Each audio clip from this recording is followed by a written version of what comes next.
ఇంకొక పక్కన పట్టాదారు పాస్ పుస్తకాల్లో ఫోటోలు వేసుకోవడం.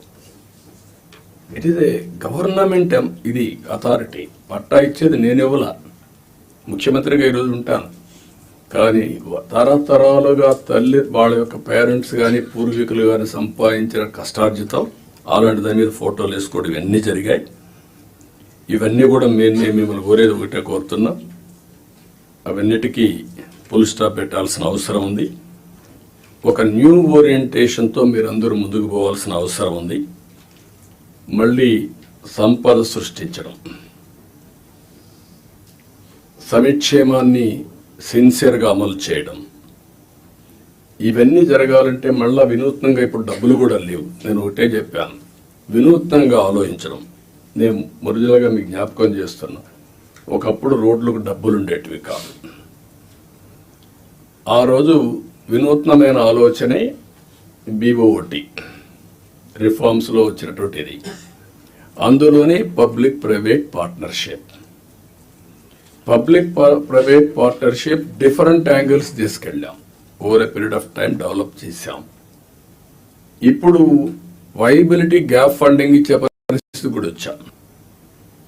గవర్నమెంట్ ఆఫ్ ఇండియా నిన్న మొన్న మనం చూస్తే ఏదైనా ఒక కార్యక్రమం చేస్తే ప్రైవేట్ వ్యక్తులకు అప్పచెపితే, ఏ సర్వీస్ కానీ మ్యానుఫ్యాక్చరింగ్ కానీ ఏ ఇష్యూ అయినా నష్టం వస్తుందంటే, నష్టం వచ్చిన రోజులు వైబిలిటీ గ్యాప్ ఫండింగ్ ఎంతైతే నష్టం వస్తుందో దాన్ని రాష్ట్రం కేంద్రం ఇచ్చే విధానం తీసుకొచ్చారు. దీనివల్ల ఎఫిషియన్సీ పెరుగుతూ ఉంది. కాబట్టి ఇలాంటి వినూత్నమైన ఆలోచనలు కలెక్టర్స్ కూడా చేయాల్సిన అవసరం ఉంది, డిపార్ట్మెంట్స్ కూడా చేయాల్సిన అవసరం ఉంది. ఇది మీరందరూ గుర్తుపెట్టుకొని ముందుకు పోవాలి. ఈరోజు మొన్నటి వరకు మీరు చూస్తే నెలకు 2,737 కోట్లు పింఛన్లు ఇస్తున్నాం, ఏడాదికి 33,000 కోట్లు ఇస్తున్నాం. 5 ఏళ్లలో 1,64,000 కోట్ల రూపాయలు పేదవాళ్లకు ఒక్క పింఛన్ రూపాయన మనం ఇచ్చే పరిస్థితిలో ఉన్నాం.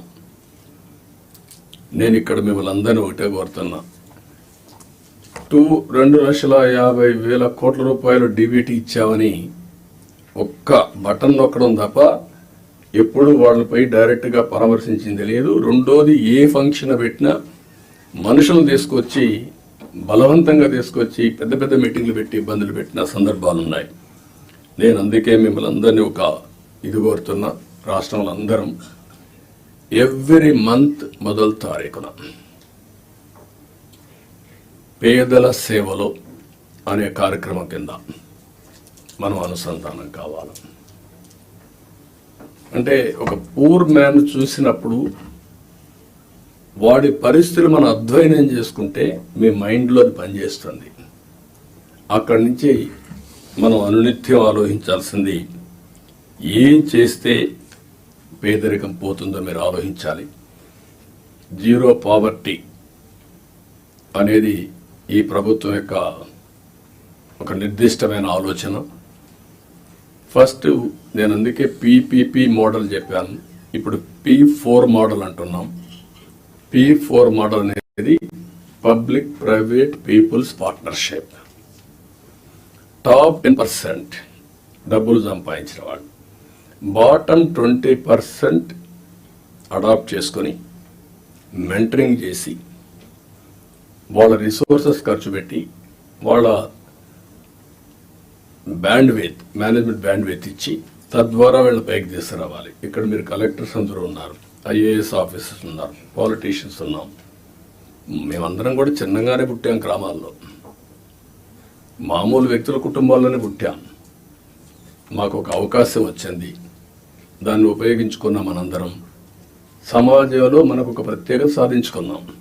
కానీ మనతో పుట్టినవాడు ఇంకా ఆ ఊర్లోనే కనీసం 100 రూపాయలు 200 రూపాయలు ఫర్ డే సంపాదించలేని పరిస్థితిలో ఉన్నారు. కానీ ఈ టెక్నాలజీ ఏజ్లో ఇది పెద్ద కష్టం కాదు. అందుకే ఫస్ట్ స్టెప్ జీరో పావర్టీ. 12 లక్షలు 14 లక్షలు ఉన్నారు, వాళ్ళ మీద ఫోకస్ చేద్దాం. మీ మైండ్లో కూడా అనునిత్యం ఎక్కడున్నా కూడా పేదవాడిని దృష్టిలో పెట్టుకునే పరిస్థితి రావాలి. పేదరిక నిర్మూలనకి ఏమేం చేయగలుగుతారో మీరు చేస్తే చాలా బాగుంటుంది. ఈ విషయం మీరు గుర్తుపెట్టుకోవాల్సిన అవసరం ఉంది. అదే సమయంలో ఈరోజు కొన్ని ప్రిన్సిపల్స్ కూడా మీరు ఫాలో కావాలి. ఈజ్ ఆఫ్ డూయింగ్ బిజినెస్ కానీ, ఈజ్ ఆఫ్ లివింగ్ కానీ, ఈజ్ ఆఫ్ ట్రావెలింగ్ కానీ, ఈజ్ ఆఫ్ పబ్లిక్ సర్వీసెస్ ఎట్లా యాక్సెస్ చేసుకోగలుగుతారు చేయడం కానీ, ఇన్నోవేషన్ కానీ, ఇలాంటి నూతనమైన ఆలోచనతో జీవన ప్రమాణాలు మెరుగయ్యే విధంగా హ్యాపీగా ఉండేట్టుగా మనం చేయాల్సిన అవసరం ఉంది. ఇది కూడా మీరు చేయాల్సిన అవసరం ఉంది. ప్రతి ఒక్క కలెక్టర్ కానీ, ఆఫీసర్లు కానీ ఈ గవర్నమెంట్లో మనం గుర్తుపెట్టుకోవాల్సిన empathy is very very important. నేను ముందే చెప్పాను, గంటల తరబడి మీటింగ్లు ఉండవని. పెట్టుకునే టైం మనం పెట్టుకుందాం, ఎట్లా చేయాలనో నిర్దేశిద్దాం. కానీ రూల్ బౌండెడ్ కాకుండా హ్యూమన్ యాంగిల్లో మీరు ఆలోచించండి. ప్రతి ఒక్క సమయాన్ని, ప్రతి ఒక్క ఇష్యూని రూల్ బౌండెడ్గా మీరు ఆలోచించేంత వరకు సమస్య పరిష్కారం కాదు. కానీ హ్యూమన్ యాంగిల్లో ఆలోచించినప్పుడు అదే రూల్ కింద ఆ సమస్యను పరిష్కారం చేసే పరిస్థితి మీకు వస్తుంది. అలాంటి ఆలోచనకు శ్రీకారం చుట్టాలి. మీ సబార్డినేట్స్ని కూడా ఎక్కడ కానీ మీరు చెప్తున్నా, మన ప్రవర్తనలో ఒక పాజిటివ్ ప్రవర్తన ఉండాలి. ప్లింతీ లాంగ్వేజ్ వాడడం, లేకుంటే మనకు అధికారం ఉందని ఒక పెత్తందారి వ్యవస్థ మరిగా బిహేవ్ చేయడం, అలాంటి ఎక్కడా లేకుండా ప్రతి ఒక్కరు గుర్తుపెట్టుకోవాల్సింది. కొలీగ్స్ని ఏ విధంగా పని చేయించామో రాజీ లేదు, కానీ వల్గర్గా మాట్లాడి వాళ్ళని కొంచెం ఇన్సల్ట్ చేయడం ఇలాంటి చేయకూడదన్న అభిప్రాయం. దాన్ని మీరు ఫాలో కావాలి. మీరు చేసే పని మాకు రిఫ్లెక్ట్ అవుతుంది. మళ్ళీ ఈ విషయం గుర్తుపెట్టుకోవాలి. మీరు ఒక వ్యక్తి అయితే మీకు అన్వయిస్తారు. వ్యవస్థలో ఒక భాగమైనప్పుడు హెడ్ ఆఫ్ ది ఆర్గనైజేషన్ ఎవరైతే ఉంటారో వాళ్ళకు కూడా వస్తుంది. ఈ విషయం మీరు గుర్తుపెట్టుకోవాల్సిన అవసరం ఉంది. రెండోది యాక్సెసిబిలిటీ. మీ టైంని మార్క్ చేసుకోండి. నేను కూడా ఎవ్రీ సాటర్డే కూర్చొని సీఎంఓ ఏ విధంగా పనిచేశాం, టైం ఎట్లా మేనేజ్ చేశాం, నేను ఎట్లా ఇంప్రూవ్ చేసుకోవాలి, అన్ని విషయాల్లో ఒక పక్క మీటింగ్స్, ఒక పక్క పబ్లిక్ రిలేషన్స్, ఒక పక్క మా పార్టీ వర్క్, అన్నిటికి కూడా మేము ఇయర్ మార్క్ చేసుకొని ముందుకు పోతున్నాం. అందరికీ యాక్సెసిబిలిటీ ఇచ్చే పరిస్థితిలో ఉన్నాం. మీరు కూడా వీలైనంత వరకు యాక్సెసిబిలిటీ ఉండాల్సిన